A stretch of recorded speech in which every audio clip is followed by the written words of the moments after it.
Esta es la historia del conflicto en Colombia en 3 minutos. En 1946, el Partido Conservador llegó al poder cuando Mariano Ospina ganó las elecciones. Al querer evitar la violencia, le repartió puestos a sus opositores. Pero al no lograrlo, en todas las regiones, las disputas aumentaron poco a poco. Los abusos de poder y la compra de armas por parte de los liberales empezaron a anticipar un enfrentamiento. La violencia estalló en 1948 con el asesinato de Gaitán. Sus seguidores provocaron disturbios en todo el país. En Bogotá, desde las emisoras vociferaban: ¿qué vamos a hacer?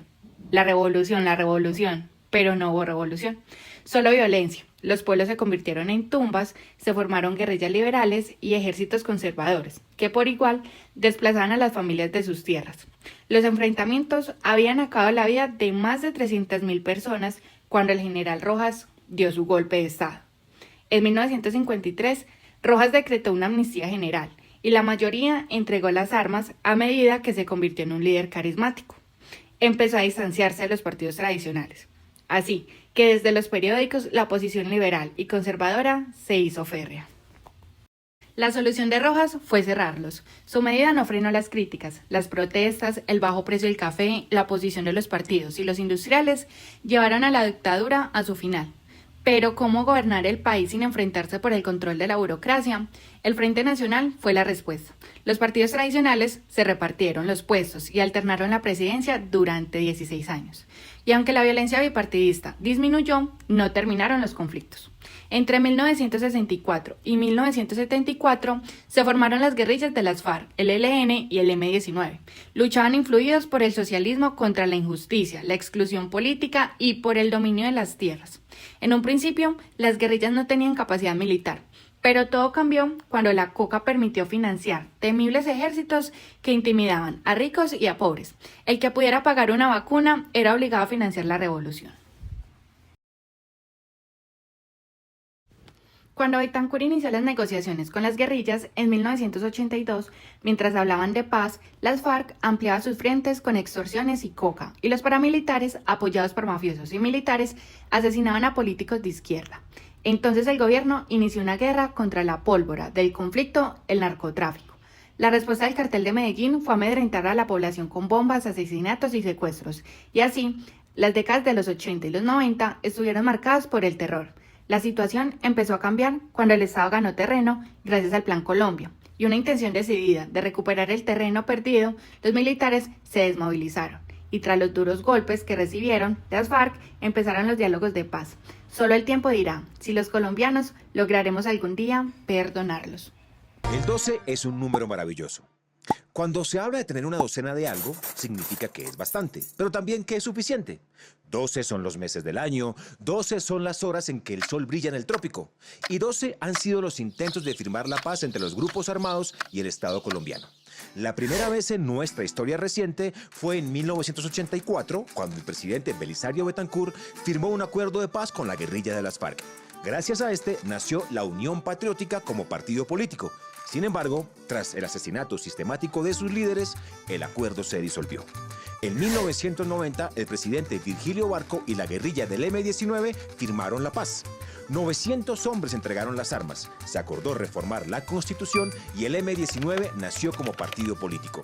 Aunque de nuevo hubo falta de garantías y el candidato a la presidencia, Carlos Pizarro, fue asesinado, lo acordado se mantuvo en pie. Tras estas dos experiencias, podríamos afirmar que es riesgoso apostar por la paz y, sin embargo, a lo largo de los 90, 7 agrupaciones más decidieron apostarle. En enero de 1991, 200 hombres del Partido Revolucionario de los Trabajadores se desmovilizaron y obtuvieron vocería en la Asamblea Nacional Constituyente. En febrero, 2.000 hombres del Ejército Popular de Liberación hicieron lo mismo y obtuvieron la misma vocería. En mayo, 157 hombres de la guerrilla indígena Quintín Lame también se desmovilizaron. Entre 1992 y 1998, 2 frentes de las FARC, un comando del ELN y una milicia de Medellín dejaron las armas atrás. Aunque Colombia cerraba el siglo XX con varios procesos de desarme, aún tenía 3 grandes intentos de paz por enfrentar. El primero, conocido como el Proceso del Caguán, sucedió entre 1999 y el 2002. El presidente Andrés Pastrana y las FARC sostuvieron acercamientos para buscar un acuerdo que, sin embargo, nunca llegó a hacerse realidad. Al año siguiente, el presidente Álvaro Uribe inició negociaciones con las Autodefensas Unidas de Colombia. Tras 3 años de proceso, 31.000 miembros dejaron las armas y se creó la Ley de Justicia y Paz. Más de una década tendría que pasar para que se firmara el más reciente acuerdo o acuerdo final. El 24 de agosto de 2016, el presidente Juan Manuel Santos y la guerrilla de las FARC firmaron la paz. 13.000 combatientes se convirtieron en exintegrantes de la guerrilla. Se creó el sistema de justicia transicional y nació el movimiento Los Comunes como partido político de las FARC. A pesar del acuerdo, Colombia ha visto un resurgimiento de la violencia. Grupos disidentes de las FARC, otros actores armados como lo es el ELN y las BACRIM, han generado y han continuado operando confrontaciones violentas. La falta de un acuerdo similar con el ELN ha mantenido viva la tensión en varias regiones de nuestro país. Además, el narcotráfico sigue siendo un factor determinante que alimenta la violencia y dificulta la consolidación de la paz. La implementación del acuerdo ha sido lenta y complicada. Problemas como la falta de recursos, la corrupción y la resistencia política han obstaculizado el avance en áreas como la justicia transicional, la reparación de las víctimas y las garantías de la no repetición. Uno de los impactos más inmediatos del acuerdo ha sido la reducción de la violencia. Según algunos informes, el número de homicidios ha disminuido a niveles no vistos desde la década de los 1940, con una notable reducción en las víctimas civiles y en los enfrentamientos directos entre las FARC y las fuerzas del Estado. El Centro de Recursos para el Análisis del Conflicto, el CERAC, estimó que se ha evitado miles de muertes desde una implementación del cese al fuego.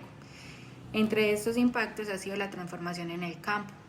El acuerdo incluye un enfoque en la reforma rural integral, en el que se busca cerrar la brecha entre el campo y la ciudad.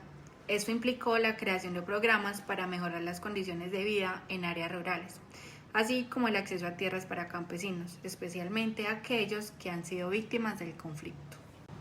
La participación política en el acuerdo también permitió que los excombatientes de las FARC participaran en la política sin armas, lo que haya contribuido a una inclusión democrática. Se han creado espacios de nuevos movimientos políticos que surjan y se fomenten una cultura de diálogo y tolerancia. Esto permitió que los sectores históricamente marginados tengan voz y voto en el proceso político, aunque los desafíos de seguridad y aceptación de estos nuevos actores han sido una problemática. El acuerdo también centró su intervención en las víctimas. Se han implementado programas destinados a ayudar a comunidades afectadas, aunque muchos critican y argumenten que son esfuerzos que aún no son suficientes y que requieren una mayor atención en sus recursos.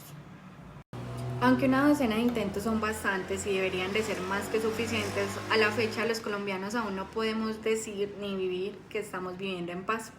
A pesar de estos avances, el impacto con el acuerdo no ha sido del todo positivo. La violencia no ha desaparecido por completo. Hay grupos disidentes y otros actores armados que han continuado operando con la inseguridad en varias regiones. Además, la implementación del acuerdo ha enfrentado obstáculos como la corrupción, la falta de recursos, la desconfianza entre diferentes sectores de la población. Es decir, el acuerdo de paz ha traído cambios significativos en la vida diaria de los colombianos, especialmente en términos de seguridad y oportunidades económicas. Sin embargo, para lograr una paz duradera y efectiva, es crucial abordar los desafíos persistentes relacionados con la violencia residual y asegurar que la implementación efectiva de los compromisos acordados sea completa.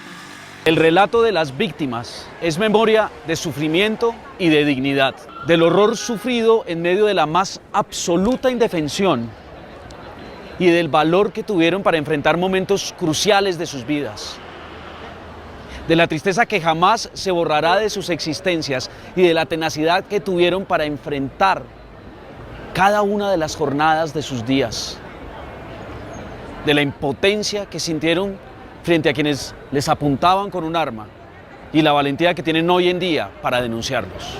Para que se reconozca lo que ocurrió y para que se aprenda de lo que ocurrió, porque esto no tiene sentido, simplemente sería horrible contar el horror si no es para realmente comprender por qué pasó lo que pasó. Pero a la vez, para que esto no vuelva a suceder. Y si la gente se da cuenta del monstruo que hemos construido y se asusta con él y se mira en el espejo roto de estas desgracias. Para que todos nos reconozcamos en el tamaño de lo que ha sucedido y en la diferenciación de responsabilidades de lo que ha acontecido. Regálame una sola Memorias de la aparición de un nuevo ciudadano capaz de sobrevivir, de rescatarse a sí mismo y de construir una nueva sociedad donde todos asumamos el compromiso de evitar la repetición de la atrocidad. Rosas del mismo jardín. Nosotros vamos a defender vida. Nuestro tema primordial es defender vida, vidas humanas, vida del anciano, vida del niño, vida de la mujer. Me quedó un pedacito de vida en la puntica de un dedito y eso fue suficiente como para repensarme y decir, bueno, yo tengo la culpa de todo esto que ha pasado, pero sí asumo como ciudadana, como persona, un acto de responsabilidad, pero sí somos responsables de lo que pueda seguir pasando. Si esta sociedad civil reacciona frente al conflicto, condena enérgicamente el conflicto, sanciona políticamente a quienes tengan que ver con este conflicto, la institucionalidad tiene que transformar. Yo sueño con eso, un país, un Colombia más armónico donde nosotros nos podamos mirar a los ojos y darnos un abrazo y vivir en paz, en armonía. Préstame tu sal.